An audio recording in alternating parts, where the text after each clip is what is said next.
اعوذ باللہ من الشیطان الرجیم بسم اللہ الرحمن الرحیم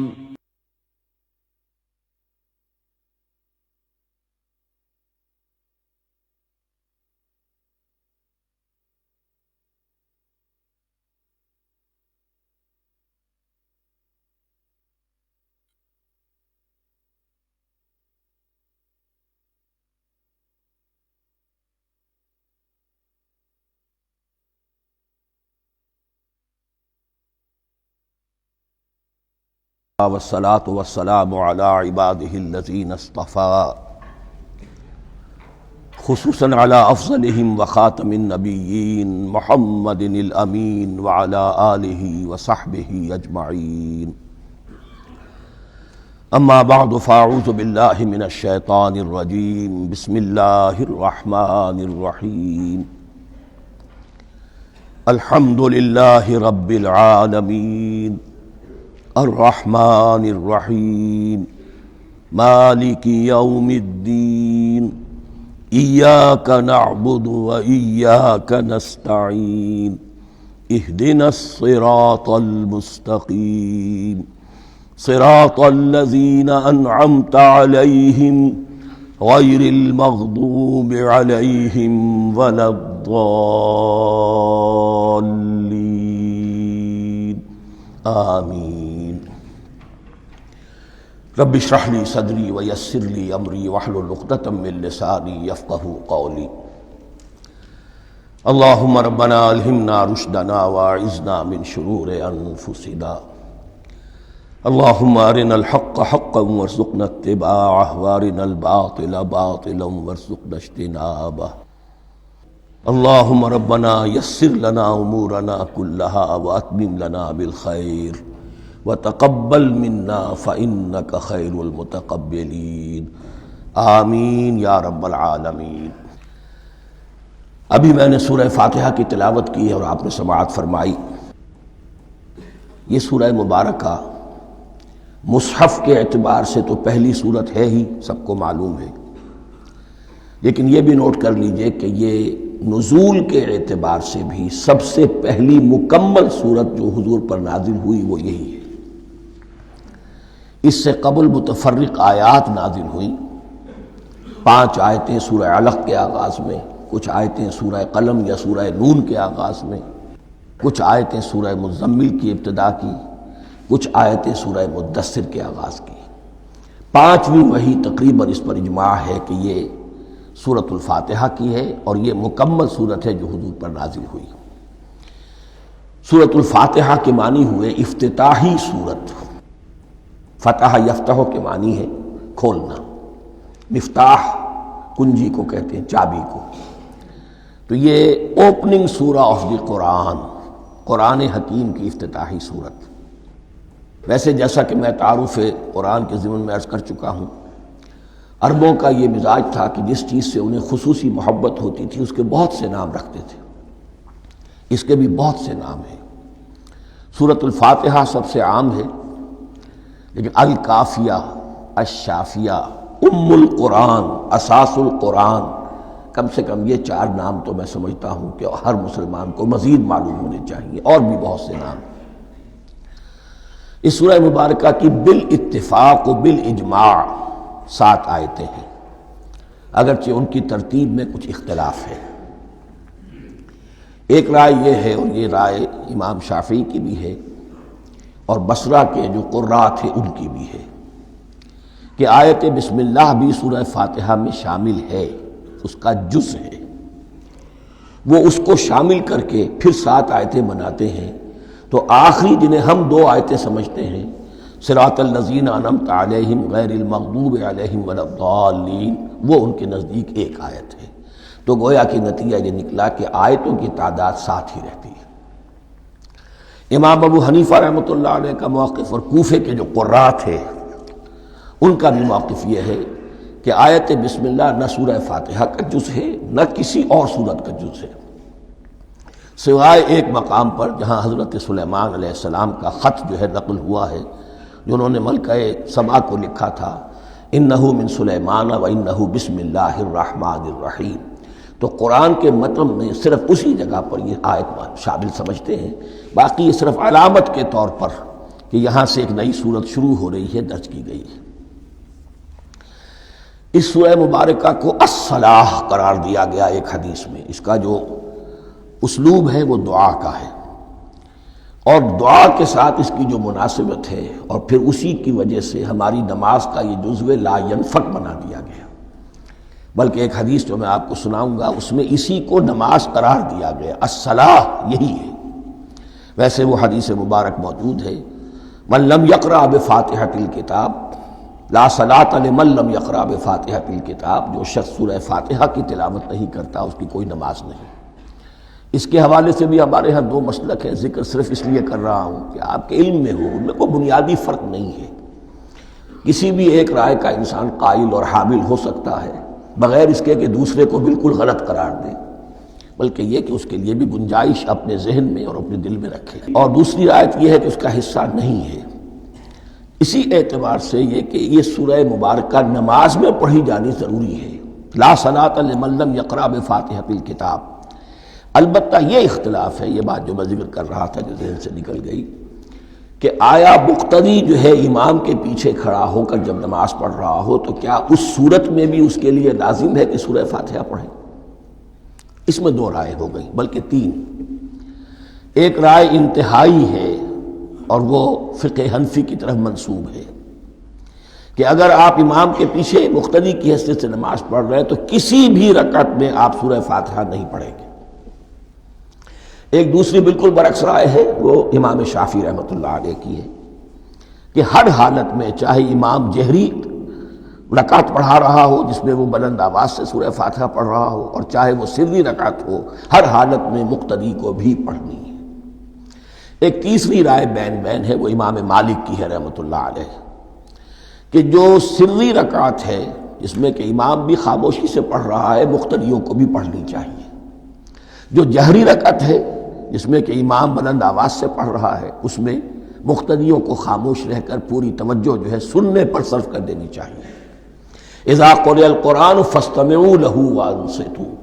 جب قرآن پڑھا جا رہا ہو تو پوری توجہ اس کے پڑھنے پر مرکوز کر دو اور خود خاموش رہو. میرے اپنی رائے میں یہ تیسری رائے سب سے زیادہ صائب ہے، اور اس میں کسی طرح کی بھی کوئی پیچیدگی پیدا نہیں ہوتی. بہرحال اس سورہ مبارکہ کا جو اسلوب ہے میں نے عرض کیا دعائیہ ہے. البتہ قرآن مجید کے علم اور حکمت کے اعتبار سے، اس کے فلسفے کے اعتبار سے ایک بات سمجھ لینی چاہیے. قرآن کا فلسفہ یہ ہے کہ بنیادی ہدایت ہر انسان کے دل میں موجود ہے بالقوہ، پوٹینشلی. یہ جو قرآن مجید یا اللہ کی کتابیں نازل ہوتی ہیں یہ انہیں ایکٹیویٹ کرتی ہیں. وہ اندر کی جو ڈورمنٹ کانشسنس ہے، خابیدہ شعور جو ہے اسے بیدار کر کے، اور پھر یہ کہ اسے اجاگر کرتی ہیں. ہر سلیم الفطرت انسان اور سلیم العقل انسان، دو سلامتی شرط ہیں. سلیم الفطرت، نیچر پرورٹڈ نہ ہو، فطرت مسخ نہ ہو گئی ہو، عقل سلیم ہو. ان دونوں چیزوں کا نتیجہ یہ نکلتا ہے کہ وہ انسان از خود، بغیر کسی وحی کی رہنمائی کے، بغیر کسی نبی کی تعلیم کے سے استفادہ کیے ہوئے از خود بھی کچھ حقائق تک پہنچ جاتا ہے. اور وہ حقائق کیا ہیں؟ نمبر ایک یہ کہ اس کائنات کا ایک خالق ہے اور وہ ایک ہے، اور وہ تمام صفات کمال سے متصف ہے. نمبر دو یہ کہ انسان کی زندگی صرف یہ زندگی نہیں ہے، بلکہ ایک اور زندگی ہے کہ جس میں اس زندگی کے اعمال کے نتائج برآمد ہوں گے. یہ دو باتیں، اس کی زیادہ وضاحت کے ساتھ جو ہے اس کا تذکرہ آئے گا سورہ لقمان میں، جہاں حضرت لقمان کی شخصیت کا تذکرہ ہے. لیکن یہاں صرف یہ بات سمجھ لیجئے کہ قرآن کا فلسفہ یہ ہے کہ ہر انسان میں، ہر فرد نوع بشر میں جو اپنی ولادت کے وقت مسلم ہوتا ہے. حضور کی حدیث ہے کل مولود یولد علی الفطرہ ابواہ یحودانہ او ینصرانہ او یمجسانہ. ہر بچہ نوع انسانی کا فطرت اسلام پر پیدا ہوتا ہے. وہ فطرت کے اندر وہ ہدایت ودیت ہے۔ اب اگر وہ فطرت بس نہیں ہوئی اور عقل جو ہے وہ صحیح رخ پر کام کر رہی ہے تو ان دو حقائق تک وہ انسان خود پہنچ جائے گا۔ لیکن ان دونوں حقائق تک پہنچنے کے بعد اب وہ دست بستہ دعا کرے گا کہ اے رب اب مزید ہدایت تو مجھے عطا فرما۔ ایک تو یہ کہ میں کیا کروں کیا نہ کروں، میری عقل اس میں ٹھوکر کھا سکتی ہے، میں کسی اچھی چیز کو بری سمجھ سکتا ہوں، کسی بری کو اچھی سمجھ سکتا ہوں، تو مجھے صحیح راستہ، صحیح راہ ہدایت پر چلا۔ یہ دعا ہے جو انسان کرتا ہے جبکہ وہ ایمان باللہ اور ایمان بالآخرہ تک خود پہنچ چکا ہوتا ہے، اور یہ سمجھتا ہے کہ صحیح زندگی کا رخ یہی ہے کہ جس رب کو میں نے پہچانا ہے کہ وہ اس کائنات کا خالق ہے اور مالک ہے اور رب ہے، میں اس کی بندگی کروں، اس کی اطاعت کروں، اس کا حکم مانوں، اس کے راستے پر چلوں۔ لیکن وہ راستہ کون سا ہے؟ اس کے لیے پھر دست بدعا ہوتا ہے کہ پروردگار تو میری رہنمائی فرما۔ یہ مقام ہے کہ جہاں آپ سمجھ لیجئے اپنے آپ کو بھی آج اس جگہ پر تصور کرتے ہوئے پھر اس سورہ مبارکہ کو پڑھیے کہ آپ اس مقام پر اللہ کے فضل و کرم سے پہنچ چکے ہیں کہ اللہ کو آپ نے پہچان لیا اور اس کی توحید کو جان لیا، اس کی جملہ صفات کمال سے آپ واقف ہو گئے، آپ یہ بھی جان گئے کہ بڑھ کر اس کے حضور میں حاضر ہونا ہے اور وہ حساب کتاب لے گا۔ پھر آپ نے یہ عہد بھی کر لیا کہ اب زندگی گزارنی ہے اس رب کی بندگی میں، اسی کی فرما برداری میں۔ اب یہاں کھڑے ہو کر آپ پوچھتے ہیں کہ اللہ مجھے وہ تفصیلی ہدایت عطا فرما، ایسا نہ ہو کہ کبھی میں کسی راستے پر چلتا ہوا کسی پگڈنڈی پر مڑ جاؤں اور وہ تھوڑی سی جو ڈیوییشن ہو میرے راستے کی وہ میری عاقبت کو برباد کر دے۔ یک لحظہ غافل گشتم و صد سال راہم دور شد، اس لیے کہ ہوتا یہی ہے سیدھے راستے سے ذرا سی کوئی پگڈنڈی جو ہے تھوڑے سے اینگل پر نکلی ہے، لیکن جب چلتے جائیں گے آپ تو جتنا آگے بڑھیں گے اس پر، اس راہ صراط مستقیم سے آپ اتنے ہی زیادہ دور ہوتے چلے جائیں گے۔ یہ ہے قرآن مجید کی حکمت اور فلسفے کے اعتبار سے اس سورہ مبارکہ کا مقام۔ اب آئیے ہم بسم اللہ کرتے ہیں۔ بسم اللہ الرحمن الرحیم، شروع کرتا ہوں میں اللہ کے نام سے جو رحمان اور رحیم ہے۔ اس پر کچھ گفتگو ہو چکی ہے تعارف قرآن کے ضمن میں کہ رحمان اور رحیم دو نام ہیں کہ جو رحمت کے مادے سے نکلتے ہیں۔ رحمان میں اللہ تعالیٰ کی رحمت کا جوش ہے، جانی کیفیت، طوفانی کیفیت، اور رحیم میں اللہ تعالیٰ کی رحمت کا دوام اور تسلسل۔ یہ دونوں کیفیات اللہ کی رحمت میں بیک وقت موجود ہیں، جس کا ہم تصور نہیں کر سکتے۔ ہم سمندر کو دیکھتے ہیں، متلاطم سمندر ہے، اس میں ہیجان ہے، طوفان ہے۔ دریا کو دیکھتے ہیں کہ وہ سکون کے ساتھ چل رہا ہے، خاموشی سے چل رہا ہے، بہہ رہا ہے، بس تسلسل کے ساتھ بہہ رہا ہے۔ ہم ان دونوں کیفیات کو علیحدہ علیحدہ دیکھتے ہیں تو ہمارا ذہن ان دونوں کو بیک وقت اس کا تصور نہیں کر سکتا، تخیل ممکن نہیں۔ لیکن اللہ کی رحمت کی یہ دونوں شانیں مستقلاً ہر وقت موجود ہیں، بیک وقت، اسی لیے ان دونوں کے درمیان کہیں حرف عطف نہیں آئے گا۔ بسم اللہ الرحمن الرحیم، الحمدللہ رب العالمین۔ کل حمد، اور حمد کو ذہن میں رکھ لیجئے، حمد مساوی ہے تعریف جمع شکر۔ عام طور پر ترجموں میں ایک لفظ لایا جاتا ہے، کل تعریف اللہ کے لیے، یہ کافی نہیں ہے۔ تعریف آپ کسی شے کی کر سکتے ہیں جس میں کوئی حسن ہے، خوبی ہے، کسی بھی اعتبار سے، خواہ آپ کو اس کے حسن و خوبی سے کوئی فائدہ حاصل نہیں ہو رہا۔ ایک پھول ہے، بہت خوبصورت ہے، بس ٹھیک ہے، خوبصورت ہے، آپ نے کہا، تعریف کر دی۔ شکر کرتے ہیں آپ اس شے کا جس سے آپ کو کوئی فائدہ پہنچا ہو، استفادہ ہوا ہو، آپ کی کوئی ضرورت پوری ہوئی ہو، آپ کی کوئی مشکل رفع ہوئی ہو۔ اور آپ دیکھیں گے کہ حمد میں یہ شکر کا پہلو غالب ہے۔ جتنی بھی دعائیں ہیں حضور سے منقول، شکر کے مقام پر وہاں حمد آتا ہے۔ بھوک لگی ہوئی تھی، کھانا کھایا، الحمدللہ الذی اطعمنی وسقانی۔ اب یہاں دیکھیے ترجمہ تعریف نہیں، شکر ہے اس اللہ کا جس نے مجھے کھلایا اور پلایا۔ آپ بیت الخلاء سے باہر آئے، نجاستیں آپ سے دور ہو گئیں، طبیعت میں انشراح ہوا، الحمدللہ الذی اذھب عنی الاذی وعافانی۔ وہ شکر ہے اس اللہ کا جس نے اذیت بخش چیزیں مجھ سے دور کر دیں اور مجھے عافیت بخشی۔ تو یہ الحمدللہ رب العالمین، اللہ تعالیٰ کا حسن و کمال اور حسن و جمال اپنی جگہ بھی اس انتہا کا ہے کہ جتنی تعریف اس کا حق ہے ہم کر ہی نہیں سکتے، لیکن اس کے احسانات اور انعامات ہم پر اتنے ہیں کہ ہم ان کو بھی گن نہیں سکتے، لہذا ایک ہی احصاء ہم نے کر دیا الف لام کے ساتھ، الحمدللہ رب العالمین، تمام تعریفیں اور کل شکر اللہ کے لیے ہیں کہ جو تمام جہانوں کا پروردگار ہے، رب ہے، مالک ہے۔ رب میں ایک مفہوم ہوتا ہے ربوبیت کا، اور اس میں مفہوم شامل ہوتا ہے تربیت کا، ربیانی صغیرہ۔ تو مالک ہونا اور تربیت دینا، آپ جس شے کے مالک ہوں گے آپ چاہیں گے اس میں بڑھوتری ہو، اس میں اضافہ ہو، وہ نشو و نما پائے، تو یہ دونوں چیزیں آپس میں ایک دوسرے کا جڑی ہوئی ہیں، پروردگار بھی اور مالک بھی۔ عام طور پر عربی میں رب کا لفظ مالک کے لیے آتا ہے، رب البیت، رب الدار، رب المال، تو مالک وہاں پر ظاہر بات ہے کہ اس سے مراد کیا ہے، مال والا، گھر والا، گھر کا مالک۔ تو کل شکر اور کل تعریف اس اللہ کے لیے ہے جو تمام جہانوں کا مالک بھی ہے اور پروردگار بھی ہے۔ الرحمن الرحیم، رحمان ہے اور رحیم ہے، اب دوبارہ اس کی میں وضاحت نہیں کروں گا۔ مالک یوم الدین، یوم دین کا مختار مطلق ہے۔ دین عربی زبان میں کہتے ہیں بدلے کو، دناہم کما دانو کما تدینو تو دانو، یہ کہاوت ہے، جیسے اردو میں ہم کہتے ہیں جیسا کرو گے ویسا بھرو گے، کما تدینو تو دانو، تو یہ ہے بدلہ، اس کا بنیادی مفہوم جو ہے وہ بدلہ ہے۔ تو بدلے کا ایک دن ہے جس دن فیصلہ ہوگا کہ کون کیا کما کر لایا ہے اور اسے کیا بدلہ ملنا چاہیے۔ آیا اس کا برائیوں کا پلڑا بھاری ہے کہ اسے سزا ملنی چاہیے، یا اس کی حسنات اور نیکیوں کا پلڑا بھاری ہے کہ اسے جزا ملنی چاہیے، اس کا انعام اور اکرام کے ساتھ معاملہ کیا جانا چاہیے، وہ ایک دن ہے، اسے ہم یوم القیامہ کہتے ہیں۔ اور لیکن اصل بات جو یہاں کہی گئی، یعنی ایک جملے میں تین باتوں کا اعتراف ہو رہا ہے۔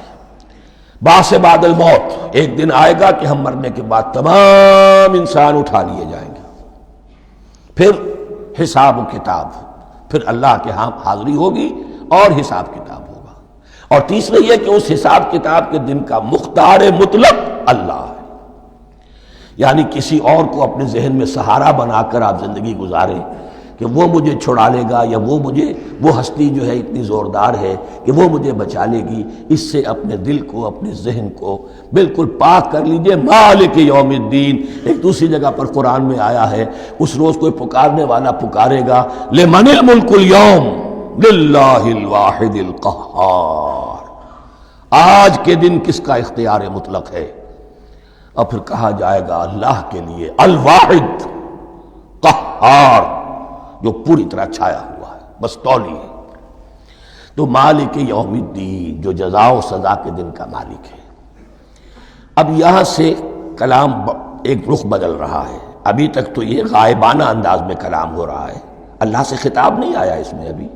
الحمدللہ رب العالمین الرحمن الرحیم مالک یوم الدین، اب خطاب ہے، ایاک نعبد و ایاک نستعین، ہم صرف تیری ہی بندگی کرتے ہیں اور کریں گے، اور ہم صرف تجھ ہی سے مدد مانگتے ہیں اور مانگیں گے۔ یہ ترجمہ میں کیوں کر رہا ہوں کہ یہ فعل مضارع ہے، عربی زبان میں فعل مضارع حال اور مستقبل دونوں کو کور کرتا ہے۔ ایاک کا جو ہے مفعول فاعلی جو ہے، مفعول جو ہے اس میں ضمیر مفعولی، اسے پہلے لا کر حشر کا مضمون پیدا ہو گیا۔ ہم تیری بندگی کرتے ہیں نہیں، ہم تیری ہی بندگی کرتے ہیں اور کریں گے۔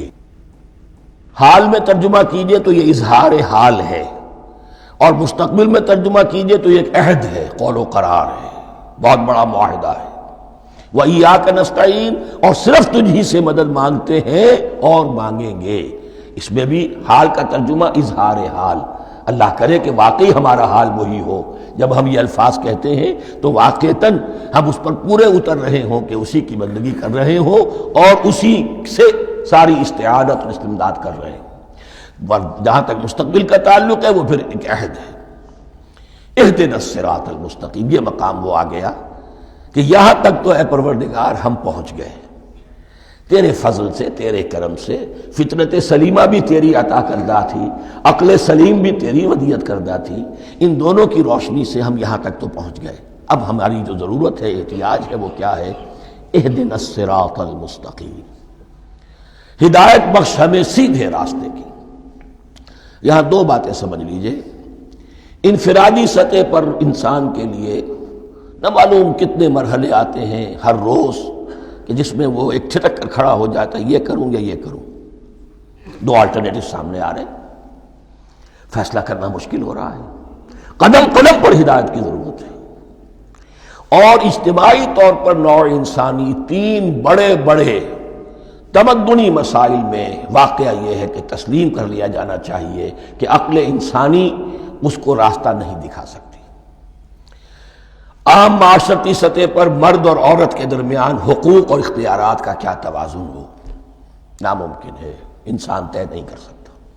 انسان یا مرد ہے یا عورت ہے، عورت سوچے گی اپنے جذبات کا، اپنے خیالات کا لحاظ رکھے گی، مرد کے جذبات و احساسات کا اس کا کوئی تصور ہی ممکن نہیں۔ مرد سوچے گا اسے اپنے احساسات معلوم ہے، لیکن یہ کہ عورت کے احساسات سے وہ نابلد ہے، ان کو محسوس کر ہی نہیں سکتا، لا محالہ وہ اپنے بارے میں وہ جو بھی نظام بنائے گا اس میں وہ اپنی بالادستی رکھے گا۔ وہ تو ایک ہی ہستی ہو سکتی ہے کہ جو دونوں کی خالق ہے، مرد کی بھی عورت کی بھی، اور اس کو دونوں سے محبت ہے، دونوں کا خیر خواہ ہے، دونوں کا رب ہے، دونوں کو پروان چڑھانا چاہتا ہے۔ اسی طرح فرد اور معاشرہ یا ریاست، حکومت اور ریاست ہمیشہ یہ چاہتی ہے کہ سارے اختیارات ہمارے ہاتھ میں آ جائیں، ٹوٹلیٹیرین سوسائٹی ہو، بس ہم حکم دیں اور لوگ اس پر چلیں۔ افراد یہ چاہتے نہیں، ہمیں آزادی ہونی چاہیے۔ اب آپ دیکھیے کہ دنیا میں کتنے جھگڑے چلتے ہیں اسی پر، فریڈم فریڈم فریڈم۔ وہ فریڈم واقعتاً اپنی جگہ پر ایک شے ہے، افراد کی آزادی ہونی چاہیے، لیکن افراد کی آزادی اتنی نہ ہو جائے کہ وہ مادر پدر آزاد ہو جائے، کوئی قانون، کوئی قاعدہ، کوئی اخلاقی کوئی حدود اور قیود جو ہے ان کا پابند نہ رہے۔ تو اب کہاں ہے وہ نقطہ اعتدال کہ جس میں انسان کی انفرادی آزادی، انفرادی اختیار اور ادھر اجتماعی مصلحتیں جو ہیں ان کو بیلنس کیا جا سکے؟ انسان طے نہیں کر سکتا، صرف اللہ ہی اس کے لیے نظام دے سکتا ہے۔ تیسرا مسئلہ ہے سرمایہ اور محنت، اس میں کیا توازن ہو؟ سرمایہ اور محنت دونوں مل کر کچھ بنا رہے ہیں، کچھ پروڈیوس کر رہے ہیں۔ اب اس میں نفع جو ہوا ہے اس میں سرمایہ کا کتنا حصہ ہونا چاہیے اور لیبر کا کتنا ہونا چاہیے، کون طے کر سکتا ہے؟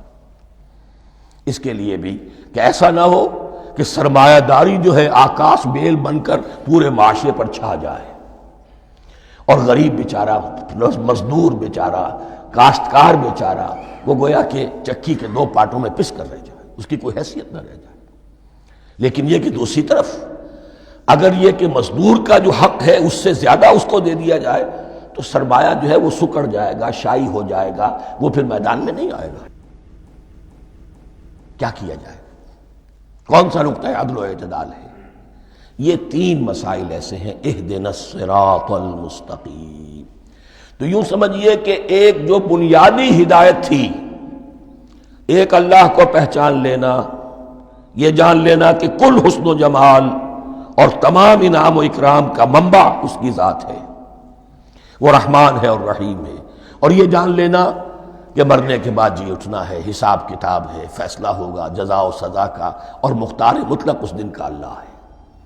پھر یہ عہد کر لینا ایاک نعبد و ایاک نستعین۔ اس کے بعد دعا، پروردگار ہمیں ہدایت پر قائم رکھ، ہماری ہدایت میں اضافہ فرما۔ اس ہدایت کے لفظ کو سمجھ لیجئے، بنیادی ہدایت، تفصیلی ہدایت، قدم قدم پر ہدایت، ہدایت پر ہدایت۔ والذین اہتدوا زادہم ھدی، جو لوگ ہدایت کے راستے پر آتے ہیں اللہ ان کی ہدایت میں اضافہ کرتا ہے۔ تو یہ قدم قدم پر ہمیں ہدایت کی ضرورت ہے اور مرحلہ وار ضرورت ہے۔ ہدایت اس کو بھی کہتے ہیں کہ کسی نے آپ سے کوئی پتہ پوچھا، آپ نے کہا ادھر جانا، پھر دوسری گلی میں مڑنا، پھر جانا دو تین لائٹیں چلے جانا، پھر مڑنا، وغیرہ وغیرہ، یہ بھی ہدایت ہے۔ نظری طور پر آپ نے بتایا ہے۔ ایک ہدایت یہ ہوئی کہ بھائی میں چلتا ہوں آپ کے ساتھ، میں آپ کو وہاں تک پہنچا دوں گا تاکہ آپ کو دقت نہ ہو، آپ نے منزل تک پہنچا دیا۔ ان دونوں کے درمیان، یہ تو میں نے ایک فرد کی مثال دی ہے، اللہ اور بندے کے درمیان نہ معلوم کتنے مراحل ہیں ہدایت کے۔ تو کسی وقت بھی انسان اپنے آپ کو ہدایت خداوندی سے مستغنا نہیں سمجھ سکتا، اور نہیں تو پروردگار جو ہدایت دی ہے اس پر ہدایت پر قائم رکھ۔ کیا پتہ شیطان کا کوئی حملہ کیا پتہ ہمارے نفس کی کوئی شرارت کسی ایسے رخ پر ہمیں ڈال دے کہ اب تک کی ساری کمائی بھی ضائع ہو جائے۔ لہذا یہ نہ سمجھیے کہ جب یہ ساری چیزیں ان کو معلوم تھیں، وہ ان چیزوں کا تو اقرار کر رہے تو اب ہدایت کون سی مانگ رہے ہیں؟ تو ہدایت کا تو بڑا میدان کھلا ہوا ہے، اور اس ہدایت کی وہ جو میں نے آخری شکل آپ کو بتائی ہے کہ منزل مقصود تک پہنچا دے، یہ ہدایت بھی قرآن مجید میں اس معنی میں بھی لفظ آیا ہے کہ اہل جنت جب جنت میں داخل ہوں گے تو جو ترانہ حمد ان کی زبان پر اس وقت ہوگا وہ کیا ہے؟ الحمدللہ الذی ہدانا لہذا وما کننا لنہتدی لولا ان ہدانا اللہ۔ کل شکر اس اللہ کا جس نے ہمیں یہاں تک پہنچا دیا، ہدایت دی یہاں تک پہنچا دیا، اور ہم ہرگز نہ پہنچ پاتے، ہم ہرگز ہدایت یافتہ نہ ہو سکتے اگر اللہ ہی ہمیں ہدایت نہ دیتا۔ اہدنا الصراط المستقیم، سیدھا راستہ، صراط الذین انعمت علیہم، اب اس کی مزید وضاحت ہے، راستہ اس کا ان لوگوں کا جن پر تیرا انعام ہوا۔ یہ کون لوگ ہیں؟ اس کی وضاحت آپ کو ملے گی سورہ نساء میں، من یطع اللہ والرسول فاولئک مع الذین انعم اللہ علیہم من النبیین والصدیقین والشہداء والصالحین۔ چار طبقات ہیں منعم علیہم جن پر اللہ کا انعام ہوا ہے۔ چوٹی پر انبیاء کرام، اس کے بعد صدیقین کرام، اس کے بعد شہداء عظام، اس کے بعد عام صالح مسلمان، صالح ہو۔ یہ بیس لائن ہے، اس سے اوپر کا درجہ شہداء کا ہے، اس سے اوپر کا درجہ صدیقین کا ہے، اور پھر اس سے اوپر کا درجہ انبیاء کا ہے۔ انبیاء میں سے پھر وہ بھی ہوتے ہیں کہ جو اولو العزم میں من الرسل ہیں، لیکن یہ چار طبقات ہیں، ان کے راستے پر ہمیں چلا۔ غیر المغضوب علیہم ولا الضالین، جو مغضوب علیہم نہیں ہوئے، جن پر تیرا غضب نہیں ہوا، اور غضب ہوتا ہے ان پر کہ جو ہدایت کے واضح ہونے کے بعد ہدایت کو ترک کر دیں، وہ ہے مغضوب علیہم۔ جنہیں ہدایت مل گئی ہو، ہدایت کو پہچان لیا ہو، پھر اپنی شرارت نفس کی وجہ سے، اپنی نفسانیت کی وجہ سے، اپنے تکبر کی وجہ سے، اپنے حسد کی وجہ سے وہ اس حق کو رد کر دیں، اس کو ترک کر دیں، ان پر اللہ کا غضب آتا ہے۔ اور اس میں اس کی بہت بڑی مثال تاریخ کے اعتبار سے یہودی ہیں۔ اللہ نے انہیں ہدایت دی، کتابیں عطا کی، تورات، انجیل، زبور، سینکڑوں نبی ان میں مبعوث کیے، 1400 برس تک نبوت کا تار ٹوٹا ہی نہیں، مسلسل۔ ابتدا میں بھی 2 نبی، موسیٰ اور ہارون، اور اختتام پر بھی 2 نبی، عیسیٰ اور یحییٰ علیہ السلام، اور ان کے مابین کوئی لمحہ نہیں آیا ہے تاریخ بنی اسرائیل میں جبکہ کوئی نہ کوئی نبی موجود نہ ہو۔ لیکن انہوں نے اپنی شرارت نفس کی وجہ سے ہدایت تورات سے بھی منہ موڑا، اور پھر سب سے بڑی بات یہ کہ ہدایت محمدی سے، ہدایت قرآنی سے بھی صلی اللہ علیہ وسلم منہ موڑا، وہ ہے مغضوب علیہم ولا الضالین، اور نہ ہی گمراہ ہوئے۔ یہ لفظ جو آتا ہے عربی زبان میں گمراہ کا بھی ہے اور تلاش حق میں بھٹکنے والے کا بھی ہے۔ ایک وہ شخص ہے جس پر حق ابھی واضح نہیں ہوا، وہ تلاش میں ہے، اس کے لیے بھی ضال کا لفظ آئے گا۔ اسی طرح کوئی شخص کسی کے عشق اور محبت میں ایسا ہو جائے، دیوانہ ہو جائے، اس کو بھی ضال کہتے ہیں، یعنی اس کے اوپر جذبات کا اتنا غلبہ ہو گیا ہے کسی کی محبت اور عشق کی بنا پر۔ تو حضور کے لیے یہ لفظ آیا ہے وَوَجَدَكَ ضَالًّا فَهَدَىٰ، اور یہ تو سورۃ الضحیٰ ہے، اکثر بیشتر لوگوں کو یاد ہوگی۔ تو یہ جو ضال کا لفظ ہے اس میں سمجھ لیجئے ضروری نہیں ہے کہ وہ گمراہ ہو، بلکہ وہ بھی کہ جو ابھی راہ ہدایت کی طلب میں اس کے حصول کے لیے اس کی تلاش میں کوشاں ہیں، اور وہ بھی کہ جو کسی مغالطے کی وجہ سے حق سے منحرف ہو جائے۔ یہ بھی جان لیجئے کہ ایک ہے بدنیتی، تکبر، حسد، حق کو جان کر پہچان کر رد کر دینا یا چھوڑ دینا یا ترک کر دینا، ایک ہے کسی غلطی میں، کسی جذبات کے اندر آ کر، کسی غلو کے اندر مبتلا ہو کر اور حق سے منحرف ہو جانا۔ اس کی جو سب سے بڑی مثال ہے وہ نصارہ ہے، عیسائی ہے۔ حضرت مسیح کو انہوں نے مانا لیکن غلو کیا، یہ لفظ آئے گا آگے، لا تغلو فی دینکم، اپنے دین میں غلو نہ کرو۔ جیسے ہمارے ہاں بھی بعض لوگ ہیں جو حضور صلی اللہ علیہ وسلم کی تعریف میں، حضور صلی اللہ علیہ وسلم کے ساتھ اپنی محبت کے اظہار میں غلو کر جاتے ہیں، یہ انتہا درجے کو ہو گیا تھا حضرت مسیح علیہ السلام کے ماننے والوں میں، اور اس کی بنا پر انہوں نے تثلیث کا عقیدہ ایجاد کر لیا اور حضرت مسیح علیہ السلام کو اللہ کا بیٹا بنا دیا۔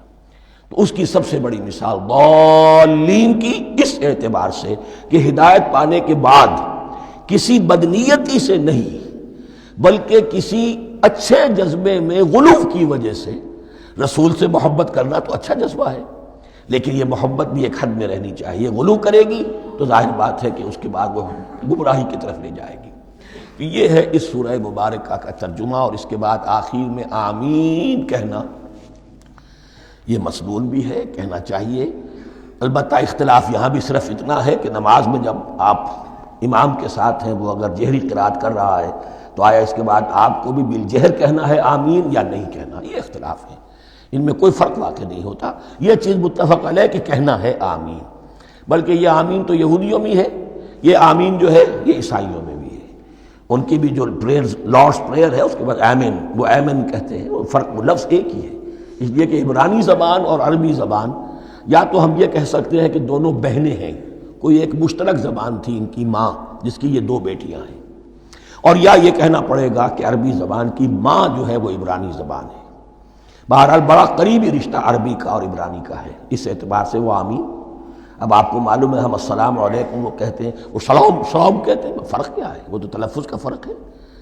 اسی طریقے سے اور بہت سے الفاظ ہیں، میں بعد میں بتا۔ اب میں اس سورہ مبارکہ کے بارے میں خاص حدیث آپ کو سنانا چاہتا ہوں، اور اسی سے در حقیقت جو امام ابو حنیفہ کا موقف ہے رحمۃ اللہ علیہ، اس کی حقانیت مزید مبرہن ہو جائے گی۔ یعنی کیا کہ آیت بسم اللہ سورہ فاتحہ کا جز نہیں ہے، سورہ فاتحہ الحمدللہ رب العالمین سے شروع ہوتی ہے۔ وہ میں آپ کو بتانا بھول گیا کہ جن کے نزدیک یہ سورت کا جز ہے وہ پھر جہری قرات میں بسم اللہ الرحمن بھی بلند آواز سے کہیں گے، اور جن کے نزدیک سورہ فاتحہ کا جز نہیں ہے وہ نہیں کہیں گے، وہ الحمدللہ رب العالمین سے قرات کریں گے۔ تو کوئی فرق نہیں ہے بنیادی۔ یہ حدیث جو ہے یہ مسلم شریف میں ہے اور حدیث قدسی ہے، اس کے راوی حضرت ابو ہریرہ ہیں رضی اللہ تعالی عنہ، اور اس حدیث نے اس سورت کے مضامین کا نہایت عمدہ تجزیہ کر دیا ہے۔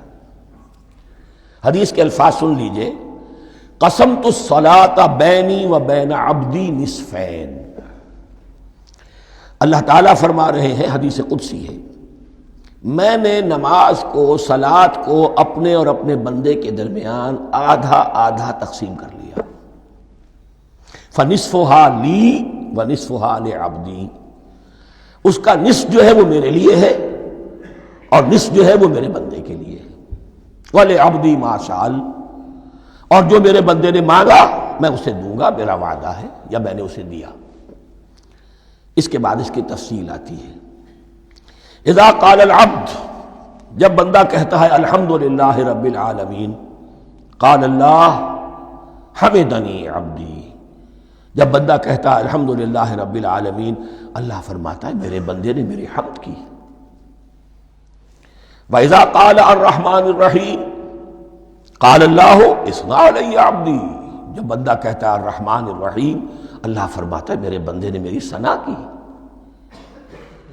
وَإِذَا قَالَ مَالِكِ يَوْمِ الدِّينِ قَالَ اللَّهُ تَعَالَى مَجَّدَنِي عَبْدِي، میرے بندے نے میری تمجید بیان کی، میری بزرگی بیان کی۔ اب یہ تین آیتیں ہو گئیں، تینوں میں اللہ کی حمد ہے، ثنا ہے، تمجید ہے، یہ تین آیتیں خالص اللہ کے لیے ہو گئیں۔ اب چوتھی آیت آئی، ایاک نعبد و ایاک نستعین، اس کے بارے میں جب بندہ کہتا ہے اذا قال العبد ایاک نعبد و ایاک نستعین، قال اللہ تعالی ھذا ما بینی و بین عبدی ولعبدی ما سأل، یہ میرے اور میرے بندے کے درمیان ہے۔ یہ تو یوں سمجھیے کہ یہ گرہ لگ گئی ہے میرے اور میرے بندے کے مابین، اس نے مجھ سے قول و قرار کیا ہے، اس نے میری بندگی کا اعتراف کیا ہے، اس نے تسلیم کیا ہے کہ میری ہی بندگی کرتا ہے اور کرے گا، اور مجھ سے مدد چاہیے ہے۔ ھذا ما بینی و بین عبدی، یہ معاہدہ ہے، معاہدہ دو فریقوں کے مابین ہوتا، یہ میرے اور میرے بندے کے مابین ہے۔ وَلِعَبْدِي مَا سَأَلَ، اور میں نے اپنے بندے کو دیا جو اس نے مانگا، وہ میری مدد چاہتا ہے، میری مدد اس کے شامل حال رہے گی۔ فَإِذَا قَالَ، اور جب بندہ کہتا ہے اهْدِنَا الصِّرَاطَ الْمُسْتَقِيمَ صِرَاطَ الَّذِينَ أَنْعَمْتَ عَلَيْهِمْ غَيْرِ الْمَغْضُوبِ عَلَيْهِمْ وَلَا الضَّالِّينَ قال اللہ تعالی هذا لعبدی ولعبدی ما سأل، یہ تین آیتیں یہ میرے بندے کے لیے، اهدنا الصراط المستقیم، اسی صراط مستقیم کی وضاحت ہے مثبت، صراط الذین انعمت علیہم اسی صراط المستقیم کی وضاحت ہے منفی انداز میں، غیر المغضوب علیہم ولا الضالین، یہ سب میرے بندے کے لیے ہے اور میں نے اپنے بندے کو دیا جو اس نے مانگا۔ اس کو میں نے ایک مرتبہ یہ ترازو کی شکل میں اس کو لکھوایا تھا۔ دیکھیے یہ ایاک نعبد و ایاک نستعین، یہ ہے وہ ترازی کی وہ ڈنڈی، واو جو ہے ایاک نعبد و ایاک نستعین، واو جو ہے گویا کہ وہ مٹھ ہے جس سے کہ ترازو کو پکڑا جاتا ہے۔ ادھر ایک پلڑا ہے جس کی تین آیتیں ہیں، الحمدللہ رب العالمین الرحمن الرحیم مالک یوم الدین۔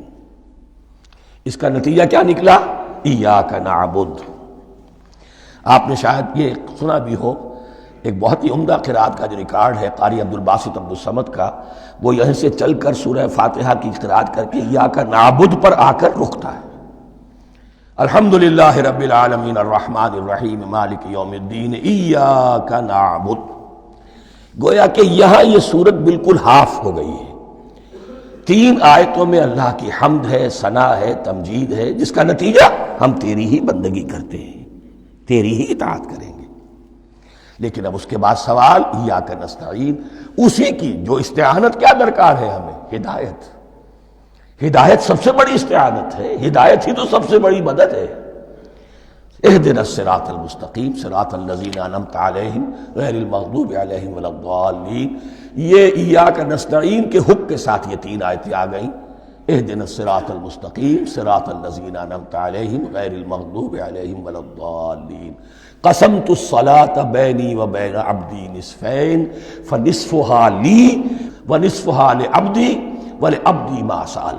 اللہ تعالیٰ اس سورہ فاتحہ کا جو اصل مفہوم ہے وہ بھی ہمارے ذہنوں پر، ہمارے شعور کی سطح پر اسے اجاگر کیے رکھے، ہمیں توفیق دے کہ جب بھی پڑھیں، جب بھی سنیں تو وہ کیفیت اگر ہو جائے، اس لیے کہ ایک حدیث ہے کہ الصلاۃ معراج المومنین، نماز تو اہل ایمان کے حق میں معراج کے درجے میں ہے۔ اس حوالے سے ہم یہ سمجھ سکتے ہیں کہ کوئی وقت ایسا آ سکتا ہے کہ انسان کو واقعتاً، روح انسانی واقعتاً اللہ کے یہ جواب سنے، انہونی بات نہیں ہے، ہوتا ہے خطاب آخر، اٹھتا ہے حجاب آخر، کرتے ہیں خطاب آخر، یہ تو ہوتا ہے۔ مخاطبہ الہی، یہ تو میں نے عرض کیا کہ ثابت ہے، مخاطبہ، محادث اور تحدیث اللہ بندوں سے کلام کرتا ہے۔ اب آئیے بسم اللہ الرحمن الرحیم، اب یہ سورہ بقرہ شروع ہو رہی ہے۔ سورۃ البقرہ جو 286 آیات پر مشتمل ہے، تقریباً 2.5 پاروں پر پھیلی ہوئی ہے۔ ہر شخص جانتا ہے کہ یہ قرآن حکیم کی حجم کے اعتبار سے سب سے بڑی سورت ہے، لیکن یہ معاملہ صرف حجم کا نہیں ہے۔ نبی اکرم صلی اللہ علیہ وسلم نے اسے سنام القرآن قرار دیا ہے۔ آپ نے فرمایا لکل شیء سنام، ہر چیز کی ایک چوٹی ہوتی ہے، جیسے اونٹ کا کوہان ہوتا ہے۔ وسنام القرآن البقرہ، سنام القرآن، قرآن کی چوٹی جو ہے وہ سورۃ البقرہ ہے۔ یہ نوٹ کر لیجئے جو میں نے کل آپ کو جو مختلف مکی اور مدنی صورتوں کے گروپوں کے بارے میں بتایا تھا کہ یہاں سے اب پہلی منزل بھی شروع ہو رہی ہے اور پہلا گروپ بھی شروع ہو رہا ہے، اور اس کے ساتھ جو اگلی صورت آئے گی وہ اس کا جوڑا ہے، سورہ آل عمران، جس کی سب سے نمایاں علامت یہ نوٹ کیجئے، یہ بھی الف لام میم سے شروع ہوئی، اگلی بھی الف لام میم سے شروع ہوگی۔ اس کے بعد 2 صورتیں مدنی اور ہیں، لیکن ان دونوں میں نہ حروف مقطعات ہے، نہ کوئی اور تمہیدی کلام ہے، براہ راست خطاب سورہ نساء میں یا ایھا الناس اور سورہ مائدہ میں یا ایھا الذین آمنوا، کوئی تمہیدی بات نہیں، کوئی حروف مقطعات نہیں، براہ راست خطاب۔ وہ ایک جوڑا ہے سورہ نساء اور سورہ مائدہ، اور یہ ایک جوڑا ہے سورہ بقرہ اور سورہ آل عمران۔ سورہ بقرہ اور سورہ آل عمران کو نبی اکرم صلی اللہ علیہ وسلم نے الزہراوین بھی قرار دیا ہے۔ زہرا کہتے ہیں بڑی روشن چیز کو۔ یہ حضرت فاطمہ رضی اللہ تعالی عنہ کے نام کے ساتھ آتا ہے، فاطمۃ الزہراء۔ تو زہرا بہت روشن، دمکتی ہوئی شے۔ الزہراوین، یہ دو نہایت دمکتی ہوئی صورتیں ہیں جو قیامت کے دن دو بدلیوں کی شکل میں ظاہر ہوں گی، حضور نے فرمایا، اور جو لوگ ان صورتوں سے محبت کرتے تھے ان پر سایہ کریں گے۔ اللہم ربنا اجعلنا منہم، ہمیں اللہ تعالیٰ ان میں شامل فرما دے۔ اس سورہ مبارکہ کو دو حصوں میں تقسیم سمجھیے۔ ویسے تو یہ کہ رکوع آئیں گے، پارے بھی بدلیں گے اس میں، لیکن حصے دو ہیں۔ پہلے حصے میں اصل روئے سخن سابقہ امت مسلمہ سے ہے، یہود سے، بنی اسرائیل سے۔ دوسرے حصے میں اصل خطاب موجودہ امت مسلمہ سے ہے، امت محمد سے صلی اللہ علیہ وسلم۔ پہلے حصے میں 18 رکوع ہیں لیکن آیات 152 ہیں۔ دوسرے حصے میں 22 رکوع ہیں لیکن آیات 134 ہیں۔ گویا کہ اس سے آپ کو توازن نظر آئے گا کہ اگرچہ ادھر رکوع کی تعداد کم ہے 18 لیکن آیات کی تعداد زیادہ ہے 152۔ دوسرے حصے میں رکوعوں کی تعداد زیادہ ہے 22 لیکن آیات کی تعداد 134۔ اسی لیے اس کا ایک نام میں نے تجویز کیا ہے، وہ اس لیے تاکہ کچھ حقائق آپ کے ذہنوں میں ان ناموں کے حوالے سے بھی انشاءاللہ محفوظ ہو جائیں گے۔ سورۃ الامتین، دو امتوں کی صورت، اس لیے کہ تقریباً نصف اس کی ساری بحث جو ہے، مرکزی بحث، وہ سابقہ امت مسلمہ بنی اسرائیل، اور دوسرا نصف اس میں سارا خطاب وہ ہے موجودہ امت مسلمہ یعنی امت محمد صلی اللہ علیہ وسلم۔ اس کا جو پہلے 18 رکوع ہے یا پہلا حصہ ہے، اس کے اندر ڈویژن فردر ہوگی ورٹیکل، عمودی۔ پہلے 4 رکوع، پھر 10 رکوع، پھر 4 رکوع۔ لیکن جو 22 رکوع ہیں دوسرے حصے کے، دوسرے نصف کے، اس میں ڈویژن جو ہے جو ہاریزونٹل ہے، وہ افقی تقسیم ہے، عمودی نہیں، افقی۔ وہ میں بعد میں بیان کروں گا جب ہم وہاں پہنچ جائیں گے۔ ان کو پہلے سمجھ لیجئے کہ اس پہلے حصے کی جو تقسیم میں نے کی ہے، پہلے 4 رکوع، پھر 10 رکوع اور پھر 4 رکوع۔ پہلے 4 رکوع یوں سمجھیے کہ پورے قرآن مجید کے لیے اس کی حکمت اور فلسفے کا جو حصہ مکی قرآن میں بیان ہو چکا تھا اس کا خلاصہ ہے۔ جب یہ صورت نازل ہو رہی ہے تو یہ تو مدینہ میں حضور تشریف لا چکے ہیں، 12-13 سال جو ہیں گزر چکے ہیں، اور ان 12-13 سالوں کے دوران 2/3 قرآن نازل ہو چکا ہے۔ اس میں جو بھی حکمت، فلسفہ اور بنیادی دعوت، یہ جو چیزیں مکی قرآن میں بیان ہوئیں، ان کا خلاصہ نچوڑ نکال کر یہاں 4 رکوعوں میں رکھ دیا گیا۔ اگرچہ ان میں بھی جب گہرائی میں آپ دیکھیں گے تو روح سخن جو ہے وہ بنی اسرائیل کی طرف ہے، وہ میں بعد میں عرض کروں گا، لیکن اضافی طور پر یہ سمجھ لیجئے کہ پورے مکی قرآن کے حکمت اور پیغام کا خلاصہ ان 4 رکوعوں میں۔ پھر 10 رکوع ہیں جن میں براہ راست خطاب ہے سابقہ امت مسلمہ، یا بنی اسرائیل۔ اس کے بھی 2 حصے ہیں۔ پہلے ایک رکوع میں دعوت ہے، بڑا انداز اس کا بڑا پیارا ہے، اس میں دعوت ہے، ایمان لاؤ محمد پر صلی اللہ علیہ وسلم۔ اور اس کے بعد 9 رکوع ہیں ملامت کے، ملامت، تنقید، تم نے یہ کیا اور یہ کیا اور یہ کیا، ہم نے یہ احسان کیے، یہ احسان کیے، یہ احسان کیے، تم نے یہ ناشکری کی، یہ ناشکری کی، یہ ناشکری کی۔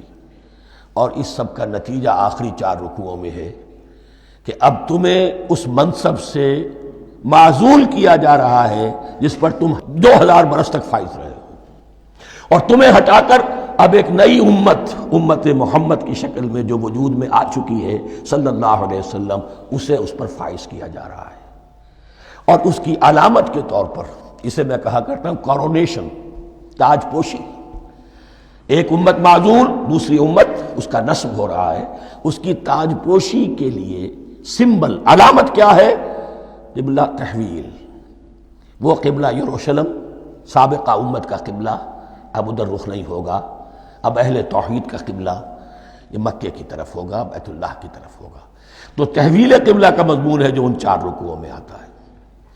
تو یہ میں نے تھوڑی سی تمہید جو ہے آپ کے سامنے رکھ دی ہے. اب بسم اللہ کیجئے. بسم اللہ الرحمن الرحیم. الف لام میم. الف لام میم یہ حروف مقطعات ہیں، یہ علیحدہ علیحدہ پڑھے جاتے ہیں، علم نہیں پڑھ سکتے اس کو. الف لام میم، ہا میم ہے، ہا علیحدہ میم علیحدہ، اگرچہ لکھے ہوئے ہوتے ہیں جڑے ہوئے. کاف ہا یا عین صاد لکھے ہوئے جڑے ہوئے، پڑھے جائیں گے علیحدہ علیحدہ، قطع علیحدہ کرنا. تو حروف مقطعات ان کے بارے میں ایک بات تو جو ہے اجماعی ہے، سب کے نزدیک مسلم ہے. ان کا کوئی حتمی مفہوم اور ان کے حتمی معنی کسی کو معلوم نہیں سوائے اللہ اور اس کے رسول کے. اس معنی میں یوں بھی کہا گیا یہ کوڈ ورڈز ہیں، جیسے کہ کوئی میسیجز جو ہیں ادھر ادھر بھیجے جاتے ہیں، سیکرٹ میسیجز، تو کچھ کوڈ ورڈز ہوتے ہیں جس سے سمجھ میں آتا ہے کہ یہ بات واقعتاً صحیح سورس سے آ رہی ہے، واللہ عالم. لیکن اس کا کوئی مفہوم اور اس کے معنی جو ہیں وہ اتفاق اس پر ہے، اگرچہ بعض حضرات نے کچھ اپنی سی کوشش کی ہے، کچھ مفہوم جو ہے بنانے کی، وہ اپنی جگہ پر ہے. لیکن یہ کہ کسی حضرت عبداللہ ابن عباس رضی اللہ تعالی عنہما نے بعض ایسی کوششیں کی ہیں، لیکن ان کی رائے کو بھی ان کی ذاتی رائے سمجھا گیا ہے، امت نے اسے قبول نہیں کیا. اجماع اور کنسنسس اسی پر ہے کہ اس کے معنی اور مفہوم کسی کو معلوم نہیں سوائے اللہ اور اس کے رسول کے. البتہ بعض چیزیں ایسی ہیں کہ وہ اگر نوٹ کر لی جائیں تو شاید آئندہ ہے اس میں کچھ راز کھلنے کے امکانات پیدا ہو جائیں. دیکھیے عربی زبان کے جو الفابیٹس ہیں ان کی تعداد 29 ہے یا 28 ہے، میں بتا چکا ہوں. الف اور حمزہ کو ایک سمجھے تو 28 ورنہ 29. پہلی بات یہ نوٹ کیجئے قرآن حکیم کی 114 سورتوں میں سے 29 سورتوں میں ان کے شروع میں یہ حروف مقطعات آئے ہیں. دوسری بات یہ کہ اس میں 28 کا نصف کیجئے تو 14 استعمال ہوئے، 14 نہیں استعمال ہوئے، بالکل آدھی تعداد استعمال ہوئی ہے. تیسرے یہ کہ جو شروع اور آخر اور درمیان 3 حصوں میں تقسیم کر دیجئے آپ، 9 9 9 پلواڑی 27، ایک طرف 10 رہ جائیں گے. پہلے حصے میں سے بہت کم حروف لیے گئے، بہت کم. آخری حصے کے تقریباً تمام حروف ہیں تقریباً. درمیانی حصہ وہ ہے کہ جس میں آپ نے دیکھا ہے کہ عربی میں جوڑوں کی شکل میں ہے، صاد ضاد، فرق کیا ہے نقطے کا، سین شین فرق کیا ہے نقطوں کا، را زا فرق کیا ہے نقطے کا. تو جو بھی نقطے والا لفظ ہے وہ نہیں لیا گیا، اور جو بغیر نقطے کے غیر منقوط ہے وہ لیا گیا. پھر اس میں 3 صورتیں ہیں جن میں ایک ایک حرف آیا ہے، سورہ قاف، سورہ نون، سورہ صاد. پھر صورتیں ہیں جن میں 2 2 آئی ہیں، جن میں 3 3 آئے ہیں، پھر 4 4 آئے ہیں. 2 ہی صورتیں ہیں جن میں 4 4 ہیں، اور 2 ہی صورتیں جن میں 5 5 ہیں. تو یہ ہے صرف یوں سمجھیے کہ اعداد و شمار. اس کے حوالے سے کچھ آدمی غور کرے تو شاید کوئی بات نکلے. باقی وہ مثال میں آپ کو بتا دیتا ہوں کہ حضرت عبداللہ ابن عباس نے ایک رائے ظاہر کی کہ الف لام میم در حقیقت ایک جملے کا خلاصہ ہے. انا اللہ اعلم، پہلا لفظ انا اس کا الف لے لیا، درمیانی لفظ ہے اللہ اس کا درمیانی لام لے لیا، تیسرا لفظ اعلم یہ آخری لفظ ہے آخری حرف میم لے لیا.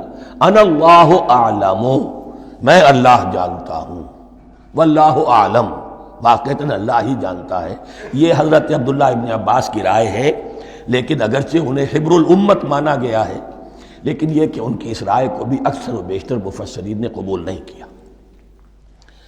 اب جو پہلے 2 رکوع ہیں اس سورہ بقرہ کے، ان کے بارے میں تعویل عام اور تعویل خاص کا ایک بڑا بنیادی فرق ہے جو نوٹ کر لینا چاہیے. جس وقت یہ صورت نازل ہو رہی ہے، میں عرض کر چکا ہوں کہ 12 سال ہو چکے تھے حضور کو اپنا فریضہ نبوت و رسالت ادا کرتے ہوئے. ایک جماعت اچھی بھلی تیار ہو چکی تھی جنہوں نے حضور کی دعوت پر لبیک کہا، ایمان لائے اور آپ کی تعلیمات پر عمل کیا۔ وہ ایک گروہ موجود تھا، یہ ابو بکر ہے، یہ عمر ہے، یہ عثمان ہے، یہ طلحہ ہے، یہ زبیر ہے، یہ عبد الرحمن ابن عوف ہے، یہ مصعب بن عمیر ہے، دیکھ لو۔ اور ایک گروہ وہ تھا کہ جو حق کو جان کر پہچان کر محض اپنی ضد اور ہٹ درمی کی باعث وہ کفر پر اڑ گیا تھا۔ اور اب ایک تیسرا گروہ پیدا ہو رہا تھا مدینے میں آ کر، وہ ابھی ایمبریونک سٹیج میں ہے، کہ جو داعی ہے، مدعی ہے کہ ہم مانتے ہیں لیکن حقیقت میں نہیں مانتے۔ یہ تین قسم کے گروہ دنیا میں ہمیشہ پائے جائیں گے، ہمیشہ۔ اب اس کو لا رہا ہوں تعویل عام کی طرف۔ جب بھی کبھی کوئی دعوت اٹھے گی انقلابی، ایک ہوتا ہے واعظ و نصیحت، ٹھیک ہے، جس نے بھی فائدہ اٹھایا اٹھا لیا۔ ایک ہوتی ہے دعوت انقلابی، وہ انقلابی دعوت کا ہدف ہوتا ہے نظام کو بدلنا۔ نظام بدلتا ہے تو ظاہر بات ہے کہ جو لوگ اس نظام میں جن کے ویسٹڈ انٹرسٹ ہیں اور جن کو پریولیجز حاصل ہیں، جن کے مفادات ہیں، وہ تو لازماً اپنے نظام کا تحفظ کریں گے۔ ٹکراؤ ہوگا، تصادم ہوگا، تصادم میں جانی نقصان بھی ہوگا، مالی نقصان بھی ہوگا۔ یہ گویا کہ کسی انقلابی دعوت کے لوازم ہیں۔ اگر یہ شے نہ ہو تو دعوت انقلابی ہے ہی نہیں۔ اس اعتبار سے ہر انقلابی دعوت کے جواب میں تین طبقے پیدا ہو جاتے ہیں۔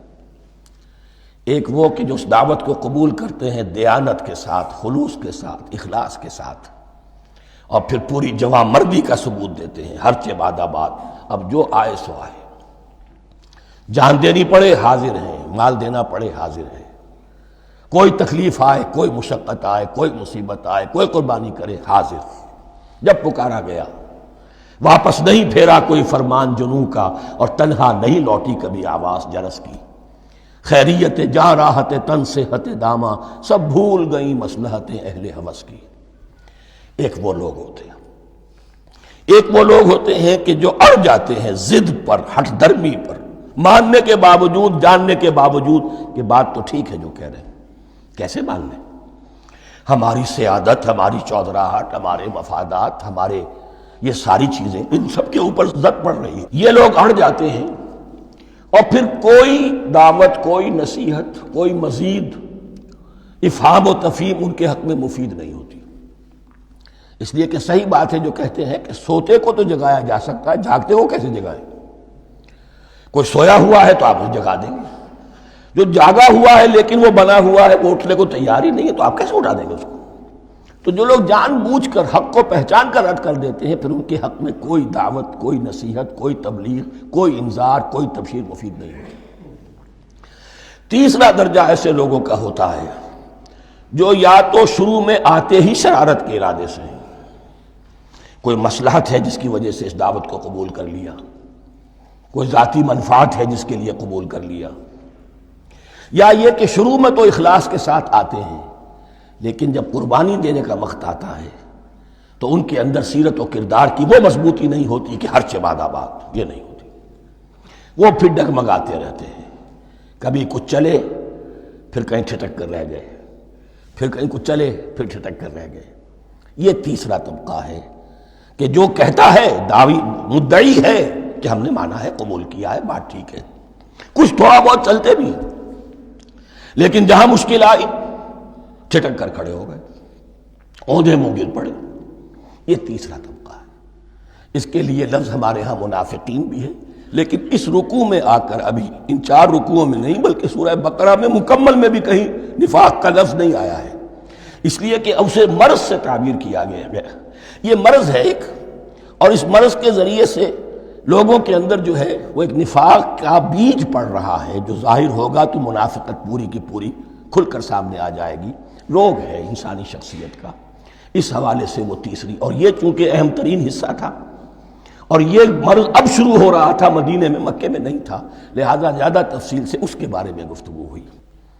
اب ان 2 رکوعوں کا سلسلے وار مطالعہ انشاءاللہ اس دوسری نشست میں کریں گے۔